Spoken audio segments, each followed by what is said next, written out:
Kitara. Si Mucek Džoni res želi, da bi kitara, tista, ki je že dolgo za omaro stala, njegova postala. Se vsak dan takoje veseli in prosi, če lahko jo obdrži. Je lepo obljubil, da vsak dan bo pridno igral in čez nekaj dni bodo lahko posneli že video posnetke 3.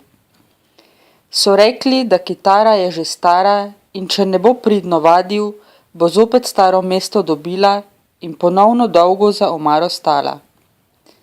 Sedaj res pridno komponira in Natašo inspirira, ona piše zanj dobre tekste, Romi pa organizira njegove koncerte.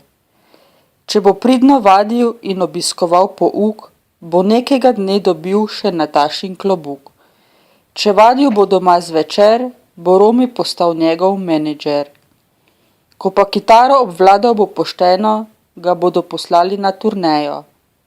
Ko prvič v Sloveniji bo zaigral za Gorančka, Gabrielo in Kiaro. Če ga bodo tudi drugi ljudje lepo sprejeli, bo zapel še na gasilski veselici. In če to bo dobro vse izpadlo, bo za Silvestrovo pel še na Štukljevem trgu.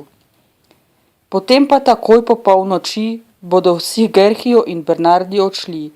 Se tam naprej bodo veselili in še sosede povabili. Marko poskrbel bo za pijačo, Milena pa za kuhano kračo. In ko novoletna turneja bo šla h kraju, bodo povabili še punčko Najo. Ona ima kužka Maksa, ki rad po parketu praska. Dobila pa je tudi še zajca Kaja in pozna soseda Maja. Maj bo poskrbel za reklamo, da naslednjič imeli še boljšo bomo zabavo, če pa reklamna kampanja bo uspela, sledi na to svetovna še turneja. In če v družino bo prišel še Muček Džeki, na bobne lahko igral bo ptiček Čaki. Ker pa nobenega posluha nima Krt, bo še naprej lahko skrbel za vrt.